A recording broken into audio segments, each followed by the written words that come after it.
I will get up and go to my father and shall say to him, Father, I have sinned against heaven and against you.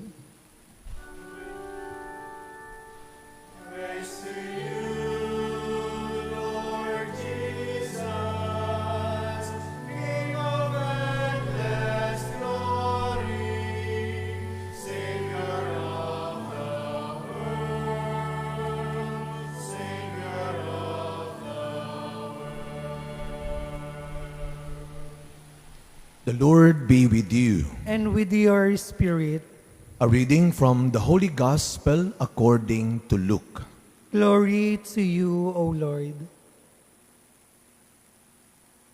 Tax collectors and sinners were all drawing near to listen to Jesus. But the Pharisees and scribes began to complain, saying, "This man welcomes sinners and eats with them." So to them, Jesus addressed this parable.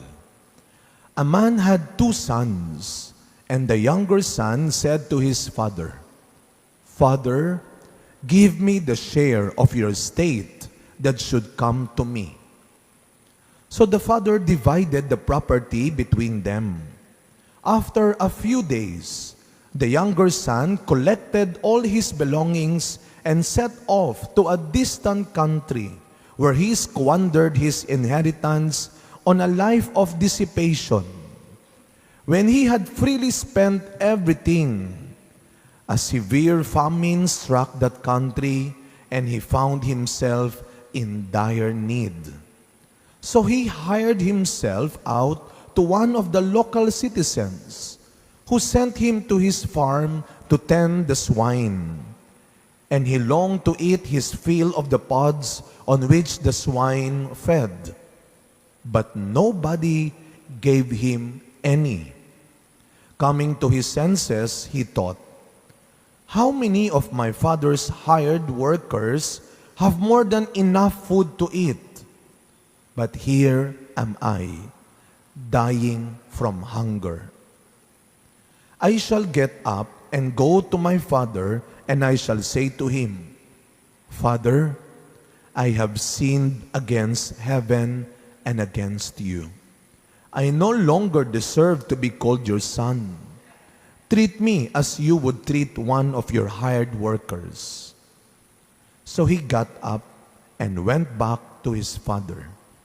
While he was still a long way off, his father caught sight of him and was filled with compassion. He ran to his son, embraced him, and kissed him. His son said to him, "Father, I have sinned against heaven and against you. I no longer deserve to be called your son." But his father ordered his servants, "Quickly, bring the finest robe and put it on him. Put a ring on his finger and sandals on his feet. Take the fattened calf and slaughter it. Then let us celebrate with a feast, because this son of mine was dead and has come to life again. He was lost and has been found." Then the celebration began. Now the older son had been out in the field, and on his way back, as he neared the house, he heard the sound of music and dancing. He called one of the servants and asked what this might mean. The servant said to him, "Your brother has returned, and your father has slaughtered the fattened calf, because he has him back safe and sound." He became angry, and when he refused to enter the house, his father came out and pleaded with him. He said to his father in reply, "Look, all these years I serve you, and not once did I disobey your orders. Yet you never gave me even a young goat to feast on with my friends. But when your son returns, who swallowed up your property with prostitutes? For him you slaughtered the fattened calf.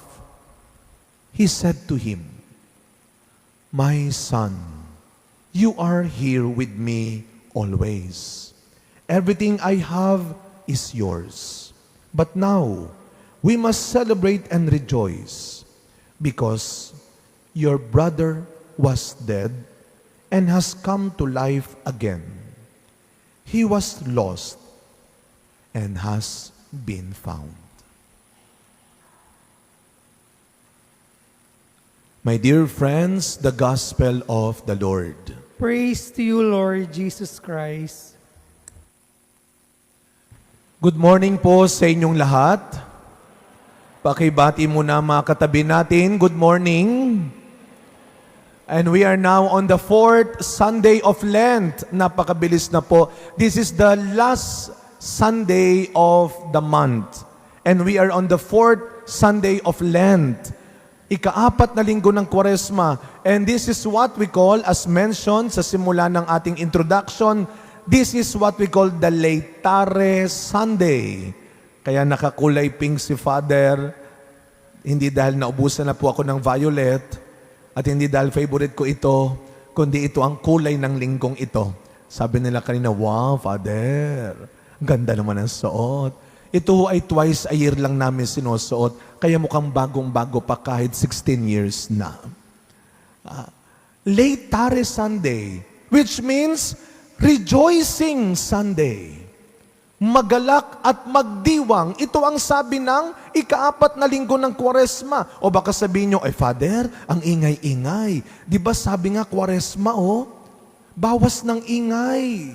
Wala mo nang tugtugan. Wala mo nang masyadong palamuti. Wala mo nang palakpakan. Then why we rejoice? Why we celebrate? Sapagkat ito ang gusto ng Panginoon. Ito ang tinuturo ng simbahan. Na ang ating pinakahihintay, hindi ang kamatayan ni Kristo, kundi ang tagumpay ng kanyang muling pagkabuhay ay malapit na.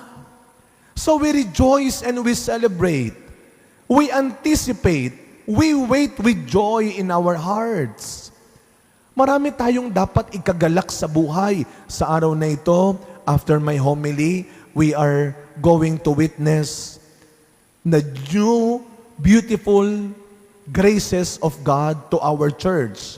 Dahil mamaya po, we will have the commissioning of our new, not 1, not 5, not 10, but many of them will be commissioned today as our new liturgical servers. Kaya ngayon pa lang, palakpakan natin ang Panginoon sa mga bagong biyaya ng mga lingkod ng ating simbahan. Mamaya ay kukomission natin sila. Kumbaga alam niyo po kung bakit tayo nagagalak, parang ganito lang yan. Yung isang babaeng nagdadalang tao, kapag kabuwanan na, ang lahat ay masaya na. Malapit na. Manganganak na siya. Malapit na. Sabihin nyo nga po sa katabi nyo, malapit ka na. O bakit parang natakot ho kayo pag kayo hindi nyo sinabi yan, kayo ang malapit na. Sabihin nyo sa katabi ninyo, malapit ka na. Kayo talaga, masyado kayo ninenervyos. Ang ibig kong sabihin, malapit ka ng buhusan ng blessings ni Lord. Amen? Kaya pag sinabing malapit ka na, araw-araw taglay natin ang pag-asa na yan. Araw-araw yan ang dapat magpasaya sa atin. Yan ang dapat maging dahilan kung bakit dapat tayong magdiwang. Kani-kanina lang may pinapanood akong reflections. You know, kapag may nawawala sa'yo, huwag mo isipin na nawalan ka, naubusan ka, naiwan ka, iniwan ka, hindi. Marahil nangyari yon dahil meron kang tatanggaping mas mabuti, mas maganda, mas tama para sa iyo. Kaya nga po, ngayong Kwaresma, ito ang biyaya ng Diyos sa tao. Katulad ng paalala ng Panginoon kay Josue sa ating unang pagbasa, Ano ang sabi ng Panginoon? Josue, huwag mong kalilimutan, ang Panginoon, ang nagligtas, ang nag-alis sa mga Israelita sa kahihiyan na ginawa ng mga Ehipsyo sa kanila. God saved them from great pain, from great poverty, from great persecution, and from great shame. Last Friday, sa kumpisalang bayan natin, ito ang ginawa ng Diyos sa mga nangumpisal. Ito ang ginagawa ng Diyos kapag tayo ay nangungumpisal. Tinatanggal tayo ng Diyos sa kahihiyan na ginawa natin o sa kahihiyan na binigay ng ibang tao sa atin. When we go to confession, God is saving us from great shame. Kaya minsan hindi tayo makakilos ng malaya dahil sa kasalanan. At yun ang ginagawa ng kasalanan sa atin. Ipahihiya tayo. Although minsan, yung iba kapalmoks talaga.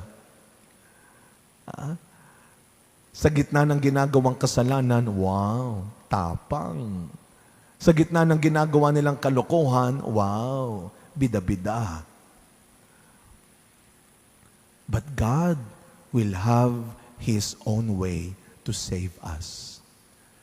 Kaya nga, sa kumpisalan, walang kapangyarihan ang demonyo na pigilan ang Diyos na patawarin ka, na linisin ka, na iligtas ka. Walang kapangyarihan ang demonyo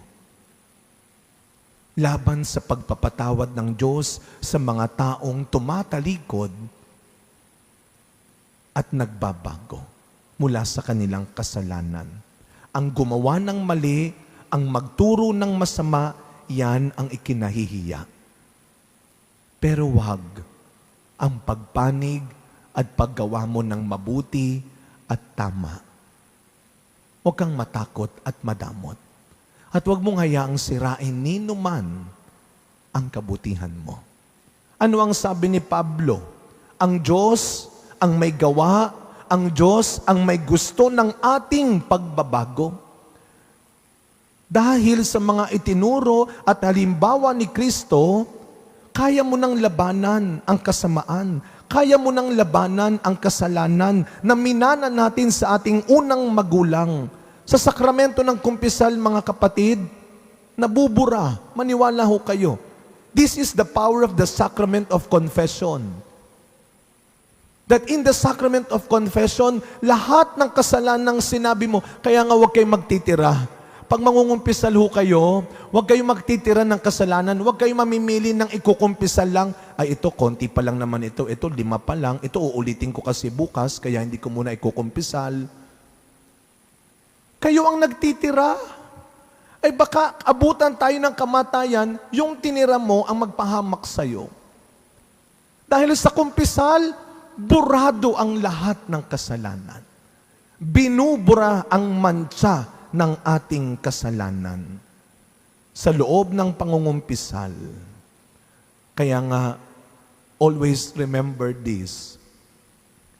Napakaganda ng gospel, the prodigal son. And it's not just about the prodigal son, but the merciful father. God will never give up on you. He will always find His way to win you and to save you. Alam niyo, isang Friday, sa misa ko sa Quiapo, I think 3 weeks ago, ako po pa magmimisa ng Friday, ito ang aking, baka mamaya sundan nyo na ho yung aking, abangan nyo na ako. Baka ho, ang basta ganito ang aking schedule, 2:00, kukuha ng tricycle. Kung hindi kukuha ng tricycle, lalakad papuntang Quirino, station papuntang Carriedo. From Carriedo, lalakad papuntang Quezon Boulevard sa BPI. Doon ang aking pasok para sa aking 3 p.m. na misa. Ngayon, isang Friday, nung ako'y malapit na sa BPI, alam mo ninyo, nakakita ko ng pulis nando sa kalsada, pero nung nakita niya ako, naka-uniforme, may Armalite pandala. Nung nakita niya ako, nung ako'y papunta na, alam niyo po yung sasalubungin niya ako? So tinitignan ko ngayon kung ako yung pupuntahan niya, pero ako nga yung pinuntahan. Sabi niya, Father Hans, sabay akbay sa akin. Ay, sir, Father, halika.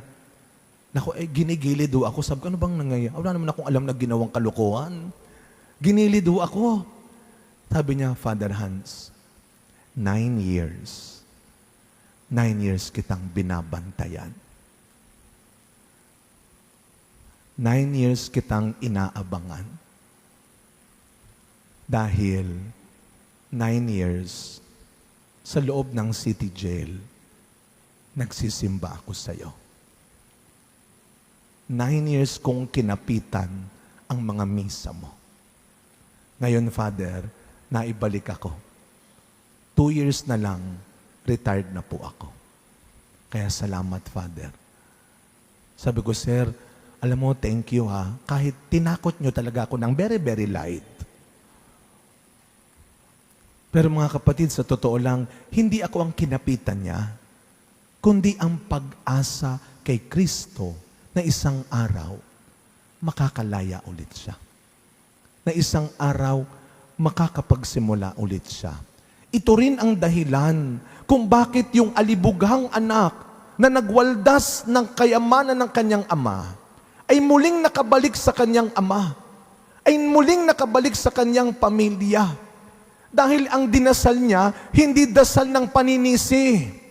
Huwag kang magturo ng iba. Huwag mong isisi sa iba ang kahirapan mo. Huwag mong isisi sa iba ang paghihirap mo ngayon. Magdasal ka ng pagsisisi. Wala siyang tinuro at sinisi sa mga ginawa niya, kundi ang naging maling desisyon niya. Pero pinag-isipan niya, pinagdasalan niya. Hindi siya sumuko at umayaw na lang, kundi nagsimula at nagpatuloy ulit ng tama. Kaya sa pagpapatuloy na misa natin, mga kapatid, tandaan ho natin, walang mawawala sa taong mapagkumbaba. Ang taong mapagkumbaba, lalong pinagpapala. At katulad ng naranasan ng alibughang anak, at ang paalanan ng ikalawang pagbasa para sa ating mga bagong lingkod, pag tinawag kayo ng Diyos, ang gusto niya, siya ang magpapatakbo ng gagawin ninyo. Your ministry is not about you. Your yes to this ministry is not about you. This is about what God will tell you. What God will want from you. Araw-araw, marami pa rin taong bilanggo ng isang maling pag-iisip, ugali at ginagawa. Pero araw-araw, mas marami pa rin taong nagiging malaya dahil sa kanilang pag-asa na isang araw at malapit na muli silang lalaya. Amen.